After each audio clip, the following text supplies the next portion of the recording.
नमस्कार। बड़े दुख की बात है कि न्यायालय में भ्रष्टाचार तेज़ी से बढ़ रहा है। हाई कोर्ट के जज, सुप्रीम कोर्ट के जज भी भ्रष्टाचार में संलिप्त हैं। ये न तो भारतीय जनता के लिए अच्छी सूचना है और न देश के लिए। अभी भारत सरकार ने वक्फ संशोधन बिल 2025 पेश किया और दोनों सदनों के साथ महामहिम राष्ट्रपति द्वारा उसको अनुमति दे दी गई और कानून बन गया। इसके विरोध में करीब सुप्रीम कोर्ट में 7 याचिकाएं दायर की गई। इसमें दायर करने वालों में कांग्रेस, आप, मुस्लिम लीग, ओवैसी जैसे लोगों ने वक्फ संशोधन बिल के विरोध में सुप्रीम कोर्ट में याचिका दायर की।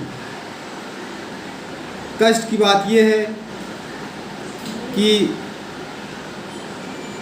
सुप्रीम कोर्ट में अधिवक्ता कपिल सिब्बल द्वारा जब मुख्य न्यायाधीश संजीव खन्ना से मुलाकात किए तो उनका ये दुर्भाग्यपूर्ण बयान था कि आपको आने की आवश्यकता नहीं थी, हम शीघ्र ही इसकी सुनवाई करते। अर्थात सुप्रीम कोर्ट पहले से ही मूड बना चुका था कि इसके विरोध में सुनवाई करनी है। हम जानते हैं कि हाई कोर्ट, सुप्रीम कोर्ट के जज भ्रष्टाचार में संलिप्त है। ये जानकारी सभी को है, चाहे दिल्ली हाई कोर्ट के यशवंत वर्मा के बारे में हो या निर्मल यादव पंजाब हाई कोर्ट के बारे में हो या सुप्रीम कोर्ट के पूर्व मुख्य न्यायाधीश दीपक मिश्रा जी के बारे में हो।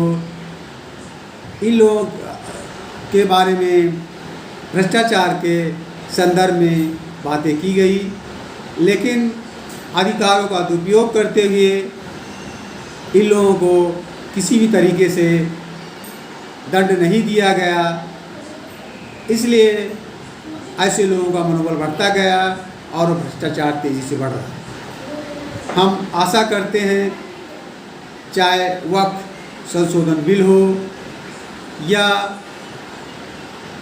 और भी हो, उसके बारे में सही निर्णय दिया जाएगा।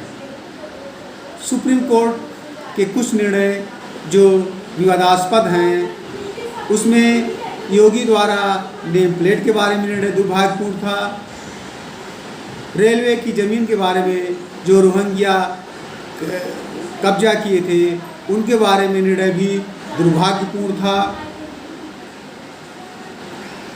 लिव इन रिलेशनशिप जो सनातन हिंदू धर्म के विरुद्ध कल्चर में था, उसके पक्ष में निर्णय दुर्भाग्यपूर्ण है। इसलिए हम आशा करते हैं कि जो न्यायालय में भ्रष्टाचार है उसको समाप्त करने का प्रयास एक कानून द्वारा सरकार लाए और कोई भी हो, किसी भी पद को, चाहे वो जज हो, सुप्रीम कोर्ट का जज हो, हाई कोर्ट का जज हो, कोई भी हो, अगर वो भ्रष्टाचार करता है तो उसको कड़ी से कड़ी दंड, कड़ा से कड़ा कोई भी निर्णय दिया जाना चाहिए। क्योंकि भारत में चाहे न्यायालय बना हो, चाहे कार्यपालिका हो, चाहे विधायिका हो, चाहे कुछ भी हो, वो जनता के हित के लिए ही बनाया गया है। अगर जनता का हित नहीं होगा तो न्यायालय में जो जिसके लिए बनाया गया है वो लक्ष्य नहीं प्राप्त होगा। इसलिए न्यायालय हो चाहे जो भी हो, अगर भ्रष्टाचार करता है तो उस निष्पक्ष जांच करके कड़ी से कड़ी सज़ा दी जानी चाहिए, चाहे सुप्रीम कोर्ट का मुख्य न्यायाधीश हो या कोई भी हो।